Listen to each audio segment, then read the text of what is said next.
বন্ধুরা, সৌমেন এবং সুস্মিতা রান্নাঘরে আজকে আমি একটা রেসিপি নিয়ে এসেছি। এঁচোড়ের রান্না একদম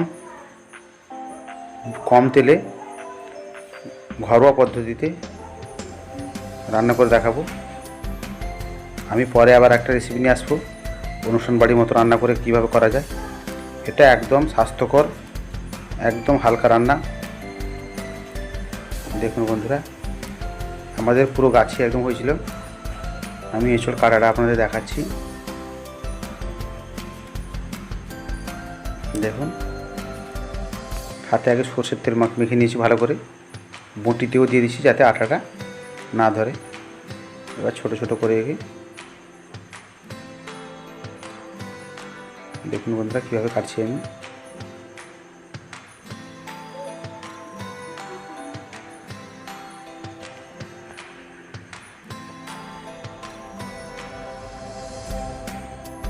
এইভাবে সাইডের অংশগুলো ভালো করে পরিষ্কার করে নেব, ছেঁচে দেবো, ভালো করে পরিষ্কার করে নেব।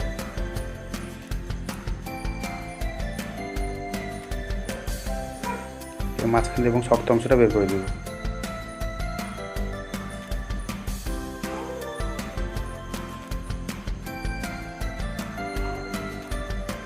দেখেছেন বন্ধুরা, খুব একটা কঠিন কাজ নয়। অনেকে ভয় পেয়ে যায়, কাঁঠাল কাটতে ভয় পেয়ে যায়, হাতে আঠা লেগে যাবে, কিন্তু খুব একটা কঠিন কাজ নেই। দেখুন বন্ধুরা, খুব সহজেই আমি এগুলিকে ছাড়িয়ে দিচ্ছি।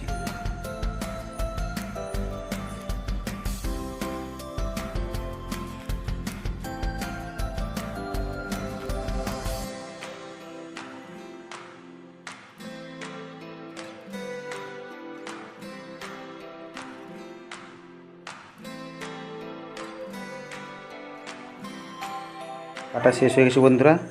এবার ভালো করে ধুয়ে নিয়েছি, ধুয়ে কড়াইতে সেদ্ধ করে নেব। অনুষ্ঠান বাড়ির মতো রান্না করতে হলে একে তেল দিয়ে ভালো করে ছেঁকে নিতে হয়। আমি খুব গ্রাম বাংলায় একদম যেটা স্বাভাবিক, খুব সোজা পদ্ধতি এবং কম তেলে রান্না করে দেখাচ্ছি আপনাদের। আমরা এই এঁচোড়টাকে সেদ্ধ করে নেব।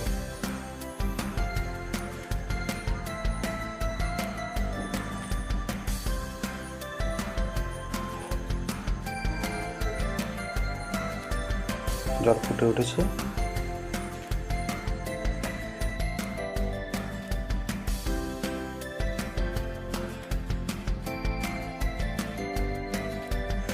একটু হলুদ দিয়ে দিয়েছি, গুঁড়া হলুদ, এবং এর মধ্যে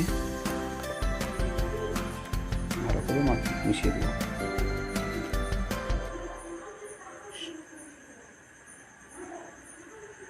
এবং আলু দিয়ে দিলাম।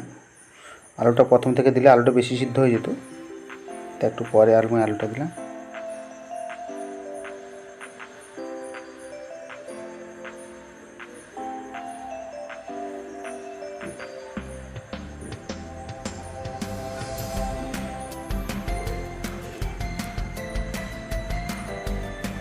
দেখুন বন্ধুরা, সিদ্ধ হয়ে গেছে।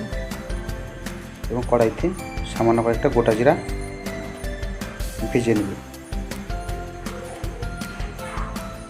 ভালো করে ভেজে গুঁড়া করে নেব। এবং প্রথমে কড়াইতে আমি সরষের তেল দিলাম। তেলটা গরম হওয়ার সঙ্গে সঙ্গেই কালো জিরে এর মধ্যে দিয়ে দিলাম। কালো জিরাটা গরম হয়ে এসছে। এবার এর মধ্যে দিয়ে দেব দুটো গোটা শুকনো লঙ্কা। দেখেছেন বন্ধুরা, এবং এর মধ্যে দুটো বড় সাইজের পেঁয়াজ কুচি এর মধ্যে আমি দিয়ে দিলাম। এবং পেঁয়াজটাকে কিছুক্ষণ নাড়াচাড়া করতে থাকবে।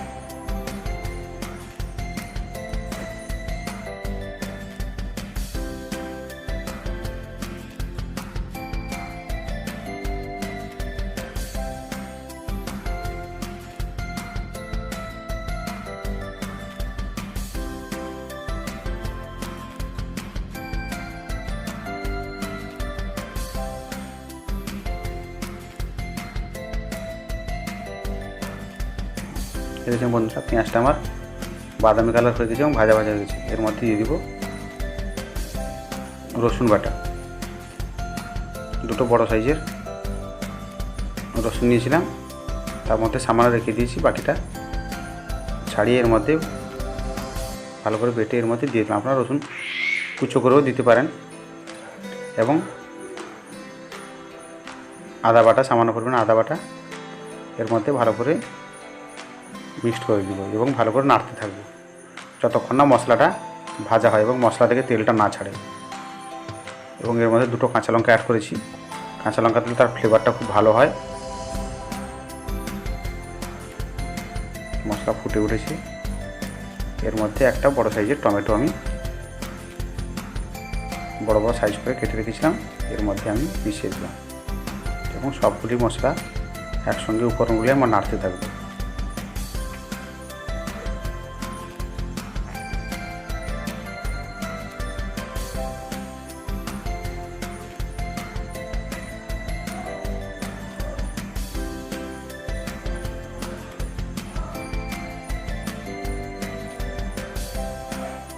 মশলাগুলি হয়ে গেছে, দেখুন বন্ধুরা তেল ছেড়ে দিয়েছে, তাই আমি এর মধ্যে একটু যাতে পুড়ে না যায় সামান্য পরিমাণে জল দিয়ে দিব এবং ভালো করে নাড়তে থাকবে।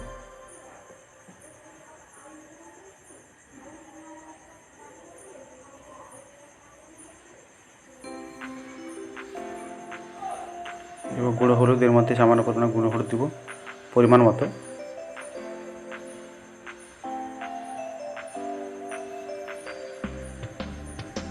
এবং দিব লঙ্কার গুঁড়ো। যে যেরকম লঙ্কা খান সেইভাবে আপনার অপশনাল, যে সেইভাবে দিবেন।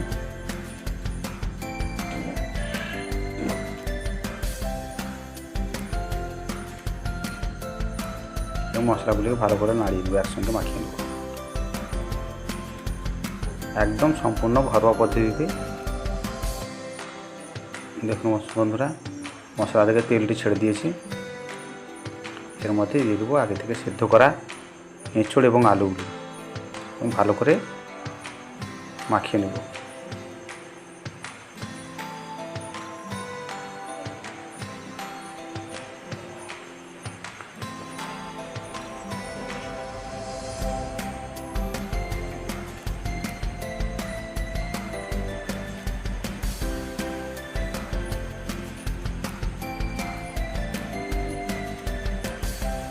বন্ধুরা বলে দিই, আমি মিস্টেক করে গেছি।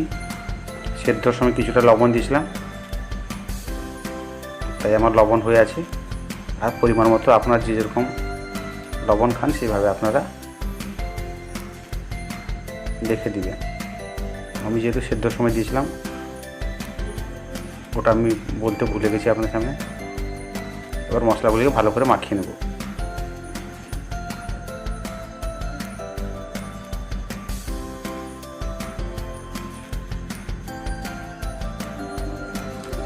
কষানো হয়ে গেছে, এর মধ্যে দিয়ে দেবো সামান্য পরিমাণে জল। এঁচড়ের রান্নাটা মাখা মাখা হলে ভালো হবে, তাই ঝোলটা আমি কম রাখবো। মশলাটা একটু ফুটতে সময় দেব।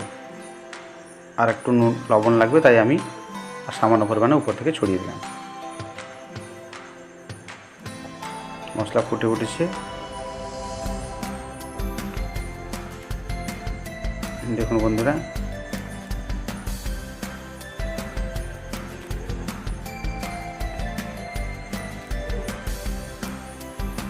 এবং এর মধ্যে দিয়ে দিলাম সামান্য পরিমাণে জিরে ভাজা ছিল আগে থেকে, তাকে গুঁড়া করে দিয়েছিলাম, ছড়িয়ে দিলাম এবং সামান্য পরিমাণে গরম মশলার গুঁড়ো উপর থেকে ছড়িয়ে দিলাম। এবার দেখুন বন্ধুরা আমি প্লেটে একটা সার্ভ করে নিলাম। আপনারা এইভাবে খান, কেমন লেগেছে আমাকে জানাবেন এবং আমার চ্যানেলটা সাবস্ক্রাইব করতে ভুলবেন না। লাইক কমেন্ট শেয়ার করবেন, অতি অবশ্যই সাবস্ক্রাইব করবেন। দেখা হচ্ছে পরের ভিডিওতে।